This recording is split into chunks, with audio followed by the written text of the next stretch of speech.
Thank you Jesus, hallelujah. सबको जय मसीह की। आज की शाम एक बार फिर हम प्रभु के चरणों में हैं, उसके वचन को सीखने के लिए। आइए, इससे पहले कि हम आगे बढ़ें, प्रार्थना में जाएंगे। स्वर्गीय पिता, प्रभु यीशु के पवित्र नाम में एक बार फिर आपके चरणों में आते हैं, आपका धन्यवाद स्तुति करते हैं प्रभु। और आज की शाम एक बार फिर हम आपको धन्यवाद देते हैं कि आपने दिन भर हम सबको संभाला और अपने बड़े अनुग्रह में बनाए रखा। आपका धन्यवाद प्रभु। आज की शाम आप हमसे बोलें और बातचीत करें, प्रभु यीशु के नाम से मांगते हैं, आमीन। आइए हम प्रभु के गीत को गाएंगे। नारे लगाओ और गाओ रे, झंडा मसीह का फहराओ।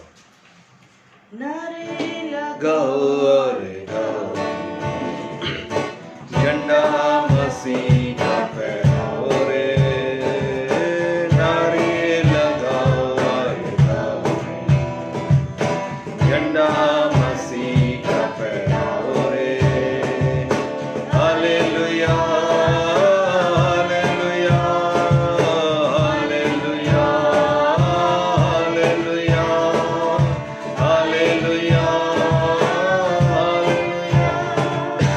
Hallelujah hallelujah. लंबा सफर जिंदगी का, सच्चाई कोई न जाने रे।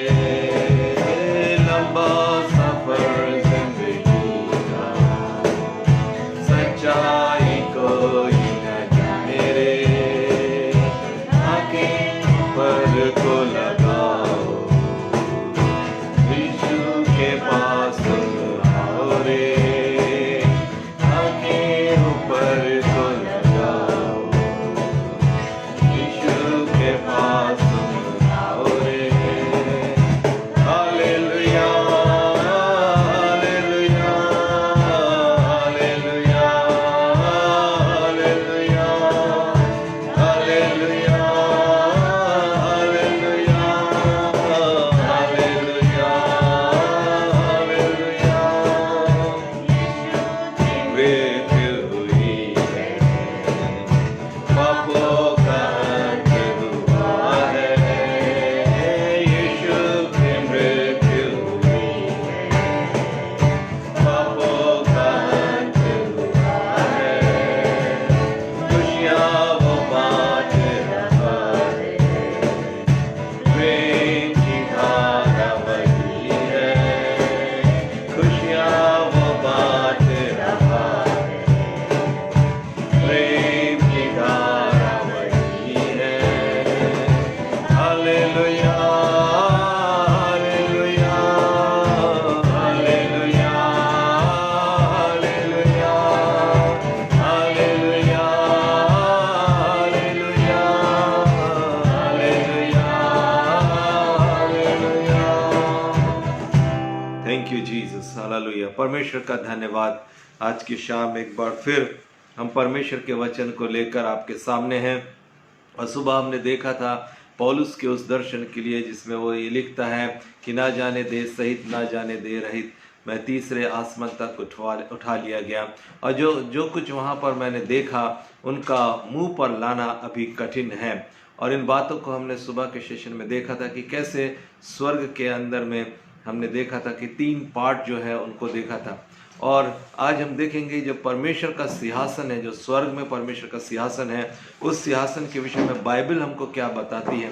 और हम इसमें सीखने की कोशिश करेंगे कि इस सिंहासन के अंदर में बाइबल हमको बताती है कि जो परमेश्वर है वो इज़राइल की आराधना के मध्य, इज़राइल की स्तुति के सिंहासन के मध्य विराजमान होने वाला परमेश्वर है। तो जब परमेश्वर हमारी स्तुति और हमारी आराधना के मध्य उपस्थित होता है, या उस आराधना जो है उसके लिए एक सिंहासन बनाती है, तो किस तरीके से परमेश्वर का सिंहासन है, इसको हम आज सीखने की कोशिश करेंगे। हम यशायाह नबी की किताब में से पहले देखेंगे, यशायाह नबी की किताब और उसके 6वें अध्याय को देखते हैं। हम पहली पद से लेकर तीसरी पद को जब हम पढ़ते हैं, वहाँ पर यशायाह नबी दर्शन की बातों को कह रहा है। और अभी वो परमेश्वर के महाराजाधिराज को या स्वर्ग के दर्शन को या परमेश्वर के सिंहासन के दर्शन को वो देख रहा है। तब वो कह रहा है, जिस वर्ष उजिया राजा मरने पर था, मैंने प्रभु को बहुत ही ऊंचे सिंहासन पर विराजमान देखा और उसके वस्त्र के घेर से मंदिर भर गया था। एक अलग अनुभव उसने सिंहासन का किया है और वो ये कह रहा है कि सिंहासन पर परमेश्वर बैठे हैं, परमेश्वर उस सिंहासन पर विराजमान है। और उसकी कल्पना, वो जो देख रहा है, जिसको वो लिख रहा है, वो ये देख रहा है कि उसके वस्त्र से मंदिर जो है वो भर गया है। उससे ऊंचे पर सराफ दिखाई दिए, उनके 6 पंख थे।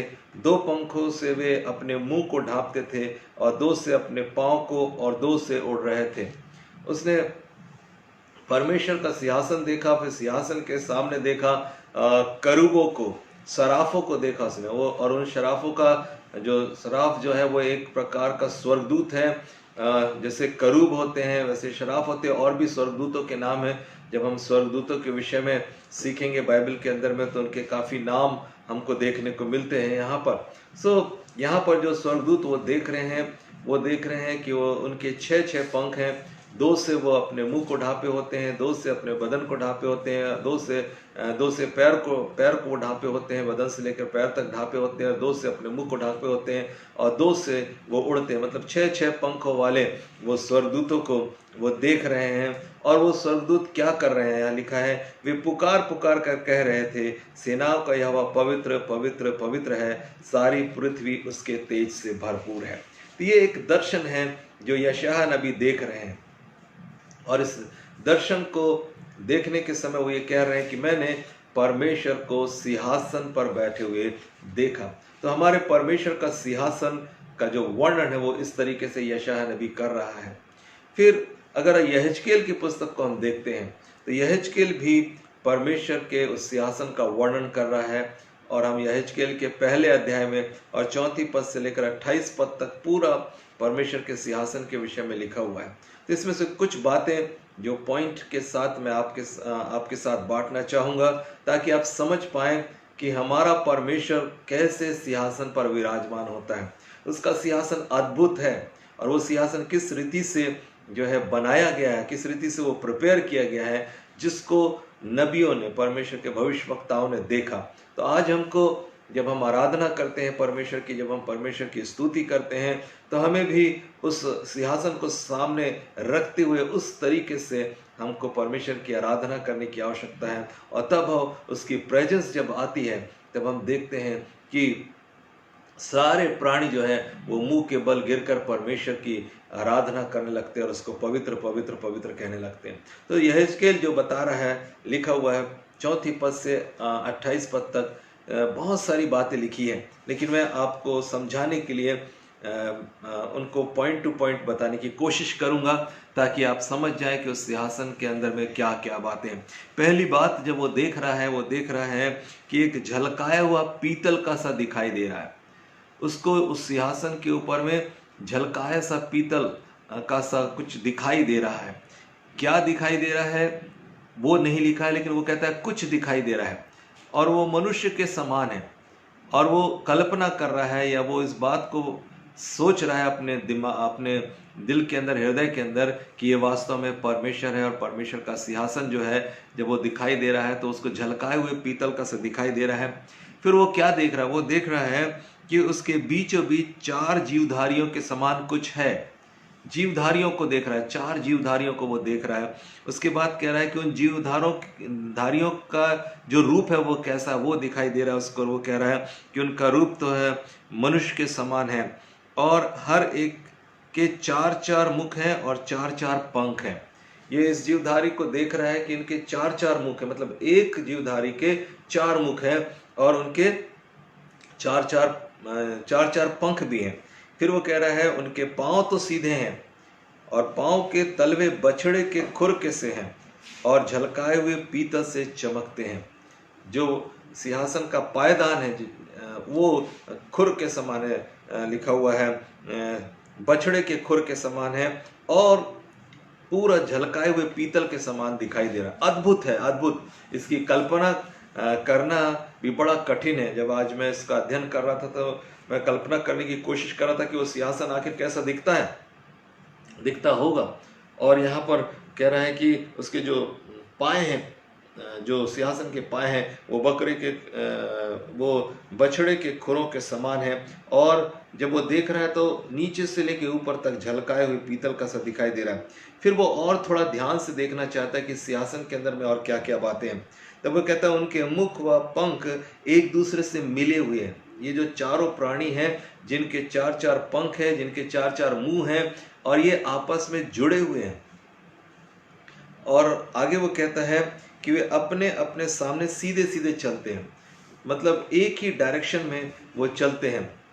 और आगे लिखा हुआ है उनके मुख सिंह का सा और बैल का सा, उकाब पक्षी का सा और मनुष्य का सा। यहाँ पर चार प्राणियों को हम देखते हैं, उनके मुंह को सिंहासन के अंदर में देखते हैं।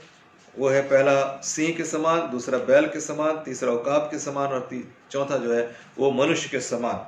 और चार पंख ये दो से शरीर को ढांकते हैं। ये जो प्राणी हैं इन्होंने अपने मुख से, अपने पंखों से उसके मुंह को ढांक रखा है। उनका रूप आग और जलते हुए मशालों का सा दिखाई दे रहा है।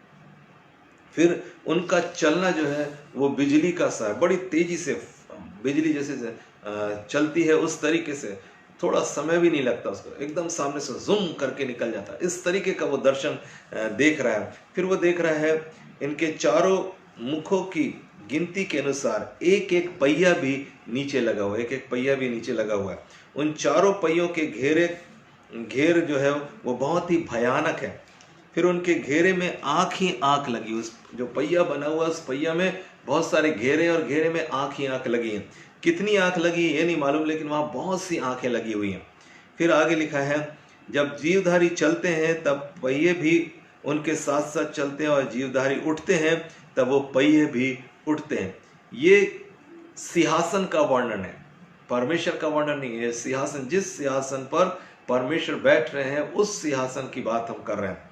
फिर यहाँ पर कहते हैं कि जब वो पंख फड़फड़ाते हैं तो उसकी आवाज बहुत से जल और सर्वशक्तिमान की वाणी या सेना की हलचल किसी सुनाई पड़ती है। मतलब भयानक आवाजें जो है वहां पर हम देखते हैं, जब पानी बहता है कैसी आवाज आती है, परमेश्वर की जो वाणी आती है वो कैसी होती है, और सेना की जो हलचल होती है वो किस तरीके की आवाज होती है। उस तरीके की भयानक आवाजें जो है वहां पर उस सिंहासन के पास में हैं।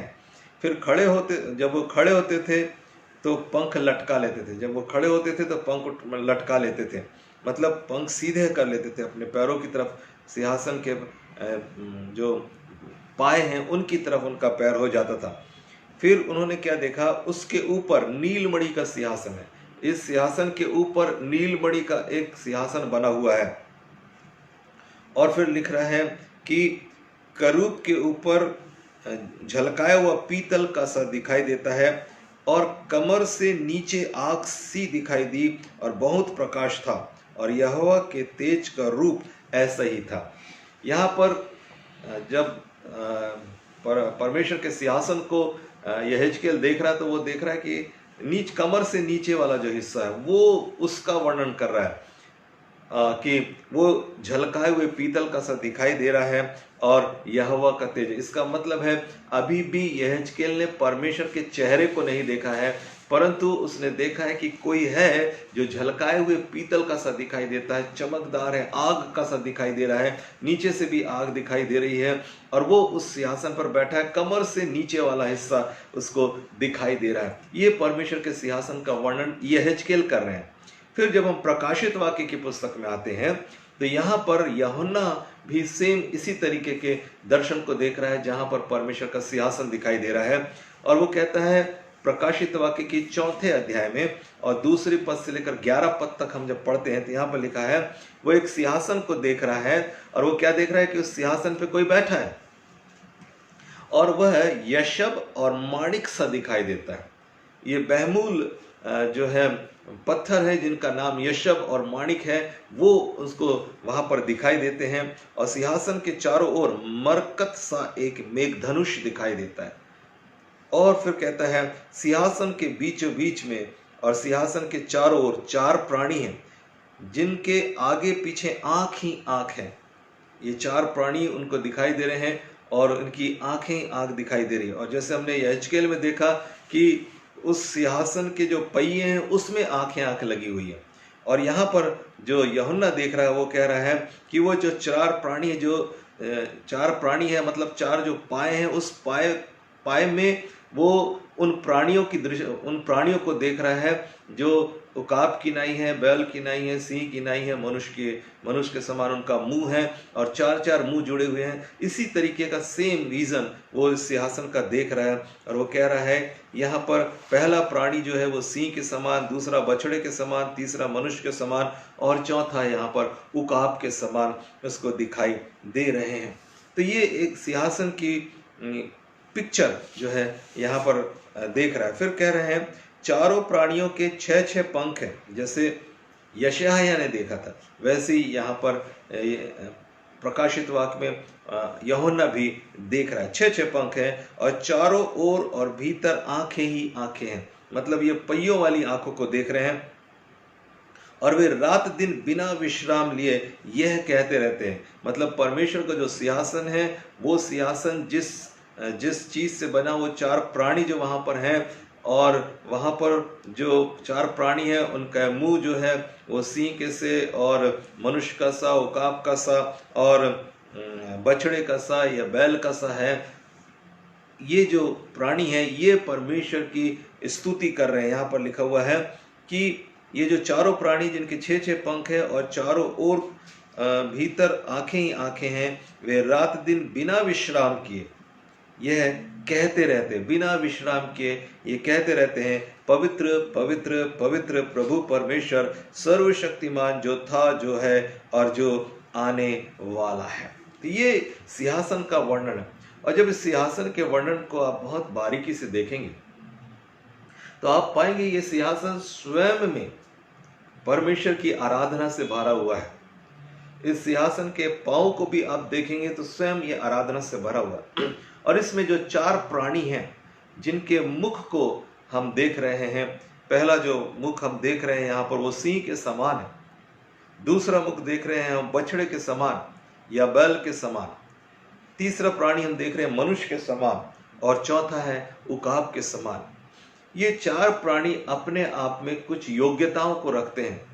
ये चार प्राणी एक ऐसे स्वभाव को प्रदर्शित करते हैं जिस स्वभाव को परमेश्वर पसंद करता है। और सिंह का जो स्वभाव होता है वो निडरता का स्वभाव होता है, वो जंगल का राजा होता है, वो किसी से डरता नहीं है। डर कब आता है? डर तब आता है जब व्यक्ति गलती करता है, जब वो पाप में होता है तब डरता है। जब आदम कब डरा? पहले परमेश्वर के साथ वो एकदम दौड़कर मिलने आता था, लेकिन जिस दिन गलती हुई, जिस दिन पाप हुआ, उस दिन वो छुप गया। तो यहाँ पर हम देखते हैं कि जो सिंह का स्वभाव है वो निडरता का स्वभाव है। और निडर वो व्यक्ति है जो पवित्र है, निडर वो व्यक्ति है जिसमें किसी प्रकार का दोष नहीं है। यहाँ पर बछड़े का जो मुख देख रहे हैं, बछड़ा जो है वो नम्रता को दिखाता है, वो नम्रता और दीनता को दिखाता है। तो अगर नम्रता और दीनता के साथ हम आराधना करते हैं तो परमेश्वर उस आराधना के सिंहासन पर विराजमान होता है। जब हम बिना डरे परमेश्वर की आराधना करते हैं, मतलब पवित्रता के साथ आराधना करते हैं, आज्ञाकारिता के साथ आराधना करते हैं, परमेश्वर उस सिंहासन पर विराजमान होता है। फिर तीसरा प्राणी जो है वो मनुष्य के समान है। मनुष्य के समान का मतलब क्या है? मनुष्य के स्वभाव का, मनुष्य का मुख का मतलब है जैसे मनुष्य को परमेश्वर ने जो है अपनी रचना, अपनी महिमा के लिए, अपनी आराधना के लिए रचा है। और इसलिए वास्तव में जिनको परमेश्वर ने आराधना के लिए चुना हुआ है उनको एक सच्ची आराधना करने की आवश्यकता है। और उकाब का जो मुंह हम देखते हैं, वो उकाब जो है वो ऊंचे पर उड़ता है, वो ऊंचाइयों पर ऊंचाइयों पर ऊंचाइयों पर जाता है। और बाइबल हमको बताती, यशायाह नबी की पुस्तक के अंदर में लिखा है, जो यहोवा की बाट जोने वाले हैं वो उकाबों की नाई उड़ते हैं। ऐसे लोग जो यहोवा पर, परमेश्वर पर भरोसा रखते हैं और जब इस तरीके से पवित्रता के साथ, नम्रता के साथ और अपनी बुलाहट को समझते हुए कि हम परमेश्वर की महिमा के लिए बने हुए हैं और उस वाट को जोते हुए या उस विश्वास के साथ जब हम पवित्रता से शोभायमान होकर परमेश्वर की आराधना करते हैं तो बाइबल बताती है इस आराधना रूपी सिंहासन पर परमेश्वर विराजमान होते हैं।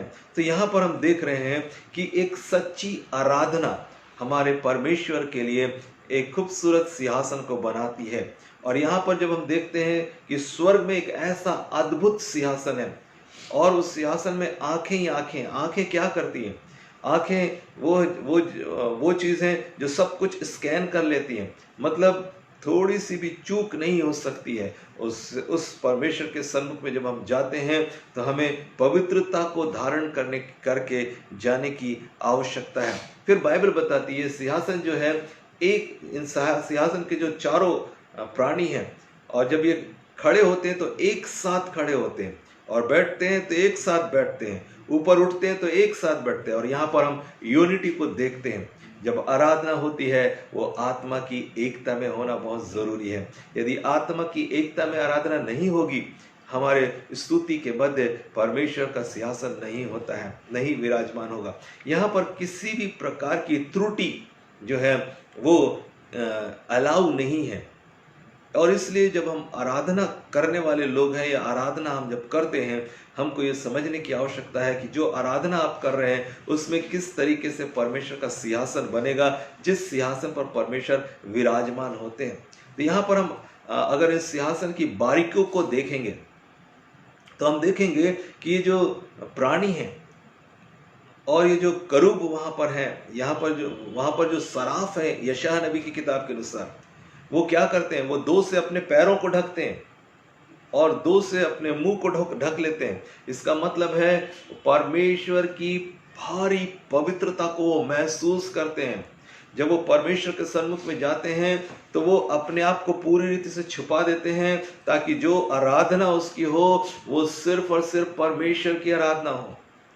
वहां पर वो पूरी तरह से अपने अस्तित्व को खो देते हैं। यहाँ पर कोई पॉम्प एंड शो नहीं हो रहा है। यहाँ पर कोई आकर ये नहीं बोलेगा कि तुमने अच्छे गीत गाए।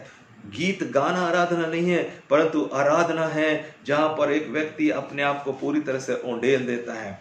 परमेश्वर की स्तुति का जो सिंहासन है वो सिंहासन बहुत ही पवित्र है। जो स्वर्गदूत वो ऑलरेडी पवित्र स्वर्गदूत हैं। उन स्वर्गदूतों के अंदर में थोड़ा भी पाप नहीं है। अगर थोड़ा भी पाप होता तो वो परमेश्वर के सामने खड़े नहीं होते। और इन चार प्राणियों के अंदर में भी कोई दोष नहीं है। फिर भी कोई दोष नहीं होने के बाद भी वे अपने पैरों को ढक लेते हैं, अपने चेहरे को ढक लेते हैं और परमेश्वर को पवित्र पवित्र पवित्र महिमा के योग, स्तुति के योग बोल बोल कर वो पूरे समय परमेश्वर की आराधना करते रहते हैं। मेरे प्रियो, अगर आप कल्पना करेंगे परमेश्वर के सिंहासन का, हम कहते जरूर हैं कि सेनाओं का परमेश्वर यहोवा इज़राइल की स्तुति के मध्य विराजमान होता है, लेकिन उसके बैठने का जो सिंहासन है वो कितना अद्भुत है। वो नीलमणि का सा है, उसमें रेनबो के समान, इंद्रधनुष के समान महिमा बिखरी हुई होती है। मरकस और माणिक और यशब जो वो है उस मेघ धनुष के समान जो है वो दिखाई देता है और उसके चारों ओर महिमा उसको घेरी होती है। आप कल्पना भी नहीं कर पाएंगे कितना खूबसूरत वो सिंहासन है। अगर आप उसको बारीकी से पढ़ेंगे तो आप जानेंगे कि वो कितना जबरदस्त सिंहासन है जिसके ऊपर में मेरा और आपका परमेश्वर बैठता है। और जिसका सिंहासन इतना खूबसूरत है, जिसका सिंहासन इस अद्भुत है, वो परमेश्वर कितना अद्भुत होगा उसकी कल्पना भी हम कर नहीं सकते। मेरे प्रियो, बाइबल हमको बताती है, जब हम प्रकाशित वाक्य के 5वें अध्याय की 6वीं पद से लेकर 14वीं पद तक पढ़ते हैं, तो जब ये सिंहासन के सन्मुख में लोग आते हैं आराधना करने के लिए, कौन कौन से लोग आते हैं यहाँ पर पवित्र लोग। इस सिंहासन के सामने वो पवित्र लोग हैं, मतलब 4 प्राणी और 4 प्राणी के बाद 24 प्राचीन, और 24 प्राचीन और 4 प्राणियों के बीच में स्वर्गदूत, लाखों और करोड़ों स्वर्गदूत, और 24 प्राणियों के बाद में भी स्वर्गदूतों की एक बड़ी जमात यहाँ पर इकट्ठी होती है। पहले 4 प्राणी जो सिंहासन में हैं, फिर करूब है, फिर करूब के बाद में 24 प्राचीन है, 24 प्राचीन के बाद शराफ है, शराफ के बाद और स्वर्गदूत हैं, और ये सब मिलकर उस सिंहासन के सन्मुख में मुंह के बल गिरकर परमेश्वर को दंडवत करते हैं। और क्या होता है मालूम? बाइबल कहती है इसके 5वें रेवलेशन 5 प्रकाशित वाक्य 5वें अध्याय की 6वीं पद से लेकर 14 पद तक आप पढ़ेंगे तो वहां देखेंगे, वहां पर वो मेमना, जो वध होने वाला मेमना है, वो विराजमान है, और उस मेमने के लिए नया गीत गाया जाता है। ये नया गीत क्या है?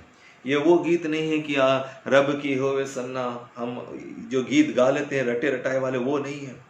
परंतु यहाँ पर जब मेमने के सामने खड़े होते हैं तो अंदर से, आत्मा से वो नए गीतों का प्रकटीकरण होने लग जाता है। आत्मा में वो गीत गाने लग जाते हैं। और वो गीत काय के होते हैं? वे गीत होते हैं परमेश्वर की महिमा के लिए। वहां उनके हाथों में वीणा है, और वहां पर पवित्र लोगों की प्रार्थना है जो सोने के मर्तबान पर रखी होती है, और वो परमेश्वर के सन्मुख में सुगंधदायक हव्य के रूप में पहुंचाई जाती हैं। फिर वहां ऊंचे शब्द में मेमने की सामर्थ्य, उसका धन और ज्ञान और शक्ति और आदर और महिमा और धन्यवाद, और उसकी आदर और उसका आदर और उसकी महिमा, उसका राज युगान युग रहे। चारों प्राणी मुंह के बल गिर के दंडवत करते हैं, 24 प्राचीन मुंह के बल दंडवत करते हैं। और वो जितने स्वर्गदूत वहां पर खड़े हैं, वो जो सराफ खड़े हैं, वो अपने पैरों को अपने पंखों से ढप लेते हैं, अपने मुंह को और शरीर को पूरी रीति से ढप लेते हैं, और झुककर अपने परमेश्वर की आराधना और स्तुति करते हैं। ऐसा भव्य परमेश्वर हमारा परमेश्वर है। हालेलुया।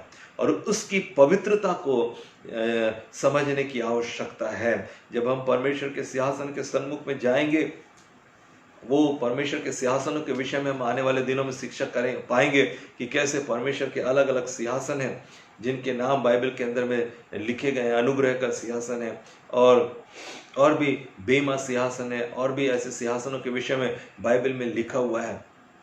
तो हम देखते हैं उन सिंहासनों के सामने जो न्याय सिंहासन है, जहाँ पर परमेश्वर बैठता है, और जो न्याय सिंहासन है, उस सब के विषय में हम आने वाले दिनों में सीखने की कोशिश करेंगे।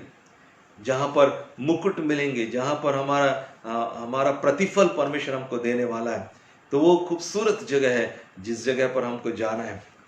और इसलिए हमें समझने की आवश्यकता है कि हम एक पवित्र परमेश्वर की आराधना करते हैं, जिसका सिंहासन ही अद्भुत है। वो कितना अद्भुत परमेश्वर है, इसकी आप और मैं कल्पना भी नहीं कर सकते। और इसलिए मुझको और आपको उस पवित्र परमेश्वर के लिए अपने जीवन को पवित्र करने की आवश्यकता है। एक थॉट लाइन भी बुरी नहीं हो सकती। वहां पर एक थॉट लाइन के अंदर, मतलब आपकी सोच, आपके विचारों के अंदर भी अगर कोई गंदगी है, आप उस सिंहासन के सामने खड़े नहीं हो सकते हैं। उस सिंहासन की जो खासियत है वो ये है कि वहां पर लिखा हुआ है कि वहां पर आग ही आग है, और लिखा है यहोवा के तेज का रूप ऐसा ही है। और जैसे यशायाह कह रहा है, यशायाह यहाँ पर क्या कह रहा है? यशायाह कह रहा है कि यहाँ पर लिखा हुआ है कि वे पुकार पुकार कर कह रहे थे कि सेनाओं का यहोवा पवित्र पवित्र पवित्र है, सारी पृथ्वी उसके तेज से भरपूर है। और वो कह रहा है कि उसके वस्त्र के घेर से मंदिर भर गया है। मतलब उसके वस्त्र के घेर से मंदिर भर गया का मतलब मंदिर पूरी रीति से उसके वस्त्र के घेर में आ गया है। और जब वो महिमा, जो सिंहासन, जब इज़राइल स्तुति करता है तो उसके सिंहासन जब विराजमान होता है, तो सुलेमान के मंदिर के समय में हम देखते हैं पूरा का पूरा भवन जो है वो धुएं से भर गया था, बादल से भर गया था, और वहां पर याजक लोग भी सेवा टहल नहीं कर पा रहे थे। जहां पर कोई सेवा टहल ही नहीं कर पा रहा था, तो क्या कर रहे थे? वो सिर्फ आराधना कर रहे थे। मतलब विचार खत्म हो गए थे। हम ऐसा गाएंगे, वैसा गाएंगे, ये बाजा बजाएंगे, वो बाजा बजाएंगे, वो वाले विचार खत्म हो गए थे। परंतु वो सब मदमुक्त मुख हो गए थे, एकदम उस उपस्थिति में खो गए थे, जहां पर उनके विचार खत्म हो गए थे। सिर्फ एक ही बात दिख रही थी, पवित्र पवित्र पवित्र पवित्र सेनाओं का यहोवा, जो है, जो था और जो रहेगा। सिर्फ यही आराधना उसकी निकलती वहां पर हो रही है। और ठीक जब हम आराधना की उस चरम सीमा में पहुंचते हैं प्रियो, वहां शब्द नहीं बचते। परंतु वहाँ पर आत्मा उंडेलने लग जाती है।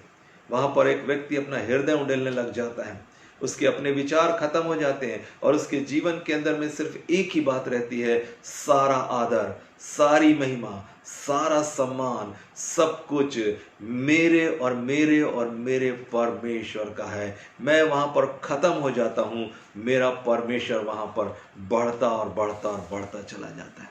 मेरे प्रियो, जो मैंने आपको बताया बहुत सरल तरीके से बताया, इतना सरल ये है नहीं, परंतु समझाने के लिए जो बात पवित्र आत्मा में मैंने सीखा वो मैंने आपको बताया। अभी इसकी बारीकियां बहुत हैं, एक एक करूप, एक एक पंख और एक एक जो प्राणी है उनके भीतर कितनी योग्यताएं हैं, उनका वर्णन तो अभी हमने किया नहीं है, लेकिन सामान्य रीति से इस संदेश को आप तक पहुंचाने के लिए बहुत सरल बनाकर मैं आपके सामने इसलिए पेश कर रहा हूं ताकि आप जान जाएं कि जिस परमेश्वर की आप आराधना करते हैं वो बहुत पवित्र है, बहुत पवित्र है, बहुत पवित्र है। और उसके सामने जाने के लिए मुझको और आपको भी पवित्र होना जरूरी है। यदि हम उसको ऑनर करेंगे तो अपने आप को पवित्र रखेंगे, अगर हम उसका आदर करेंगे तो हम अपने आप को खत्म करेंगे। मैं खत्म हो जाएगा, अहम खत्म हो जाएगा, घमंड खत्म हो जाएगा, हमारा अपना कुछ स्टेटस है वो खत्म हो जाएगा, परंतु वहां पर सिर्फ एक ही बात प्रमुख हो जाएगी, मेरे पिता की महिमा हो, मेरे परमेश्वर की महिमा हो। मेरे प्रियो, जो पवित्र पवित्र स्वर्गदूत हैं वो भी अपने पैरों को ढांकते हैं। ये ऑनर है परमेश्वर का। जब हम परमेश्वर की आराधना करते हैं तो क्या हम ऑनर करते हैं उसका? क्या हम उसका आदर करके उसका भय मानकर आराधना करते हैं? आजकल आराधना का स्तर हमें सुधारना होगा, आराधना के स्तर को बढ़ाना होगा, जहां पर पवित्रता के साथ आराधना हो। परमेश्वर हमें आशीष दे, अनुग्रह दे कि हम समझें कि जिस परमेश्वर की हम आराधना करते हैं वो कितना पवित्र है, कितना पवित्र है। और जो अध्याय मैंने आपको बताया, यशायाह नबी, यहेजकेल और प्रकाशित वाक्य, यशायाह का पहला अध्याय, यहेजकेल का पहला अध्याय और प्रकाशित वाक्य का चौथा और पांचवा अध्याय आप जरूर गंभीरता से पढ़ें और प्रार्थना करें कि प्रभु मुझे पर भी अनुग्रह कर कि जैसे स्वर्ग में तेरी आराधना होती है और आपका सिंहासन विराजमान होता है, ऐसा ही मैं जब आराधना करूं तो आप मेरे मध्य में उपस्थित होकर प्रभु मुझे मेरी आराधना को ग्रहण करना। आशीष देने की बात नहीं है, मेरी आराधना को ग्रहण करना। और जब आपकी और मेरी आराधना ही ग्रहण हो जाएगी तो आशीष कौन सी चीज है सर? वो आपको पूरी रीति से घेर लेगी अपने आप, उसकी महिमा आके घेर लेगी। फिर क्या चाहिए? वो सब कुछ आपको प्रोवाइड करेगा। लेकिन उसकी महिमा उतरे तो सही, और उसकी महिमा उतरेगी कब? वो हम पर डिपेंड करता है कि हम होलीनेस के साथ, शुद्धता के साथ, पवित्रता के साथ, आज्ञाकारिता के साथ, नम्रता के साथ परमेश्वर की आराधना करेंगे। प्रभु हमें आशीष दे। प्रार्थना करते हैं। स्वर्गीय पिता, प्रभु यीशु के पवित्र नाम में आपके चरणों में आते हैं।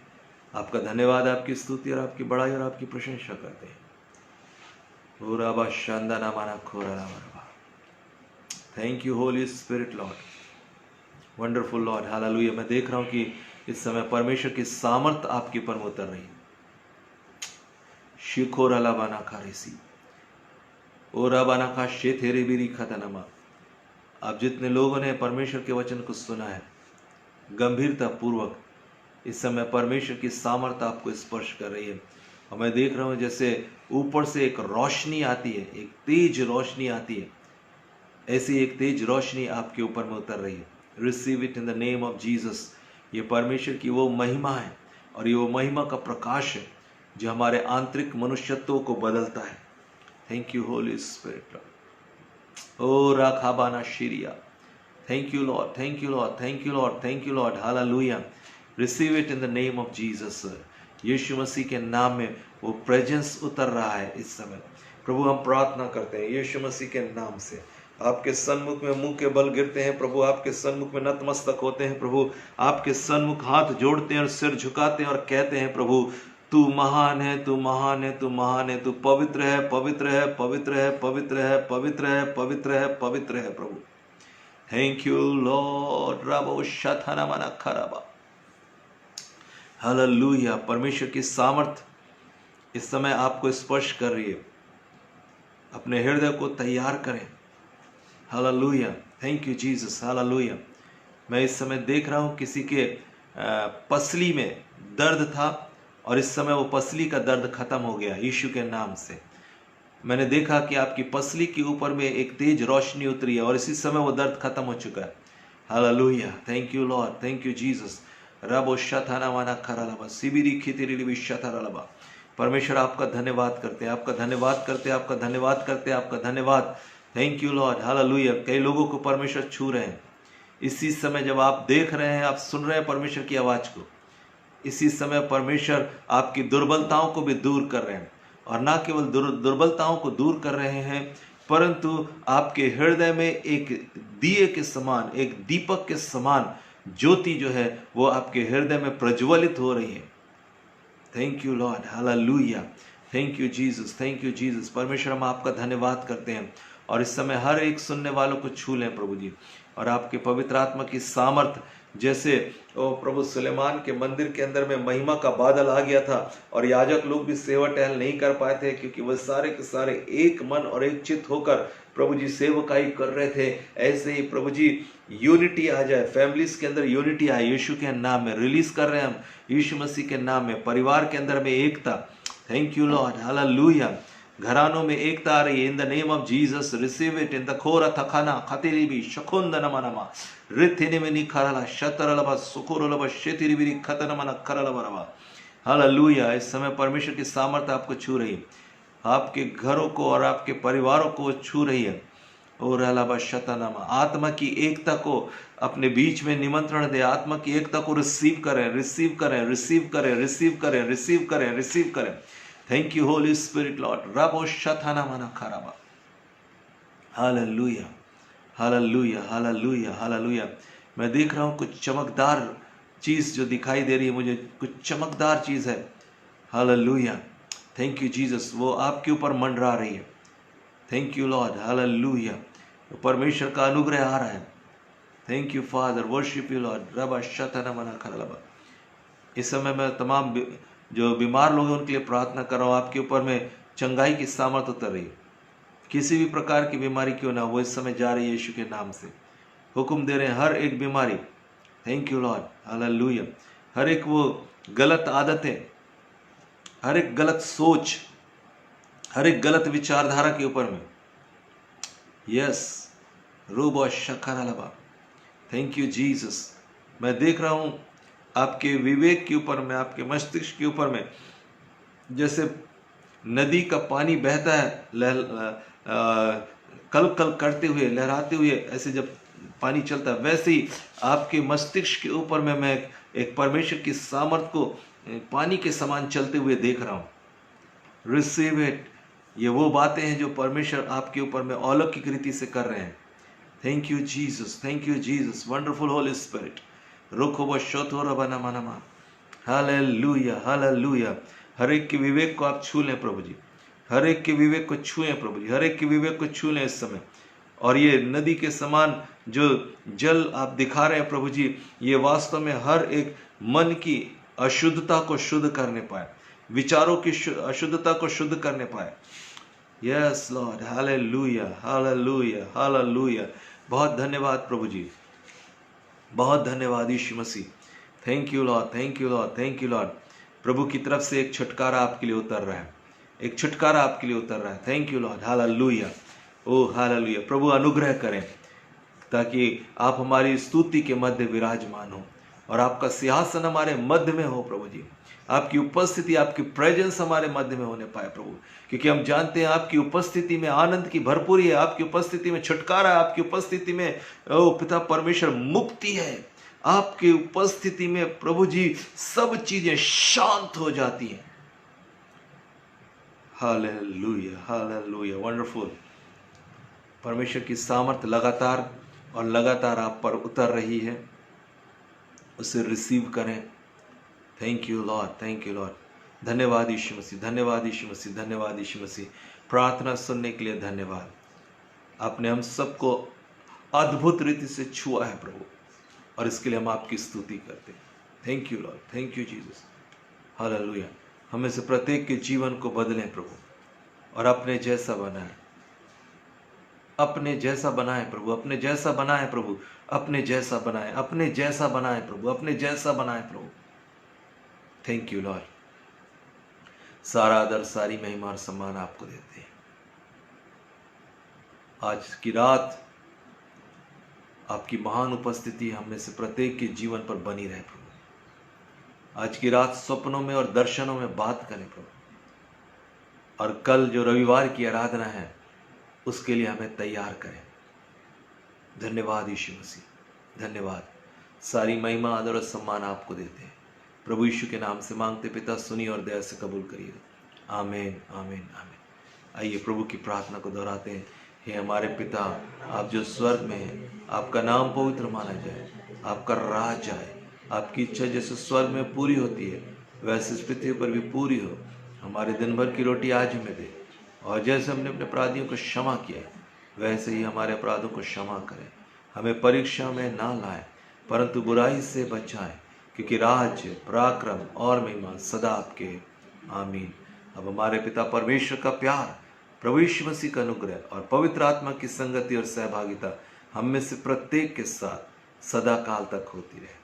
आमीन, आमीन, आमीन। परमेश्वर आप सबको आशीष दे। कल शाम की सभा को आप जरूर स्मरण रखिएगा। ठीक 7:30 बजे हम जूम पर सभा को करेंगे।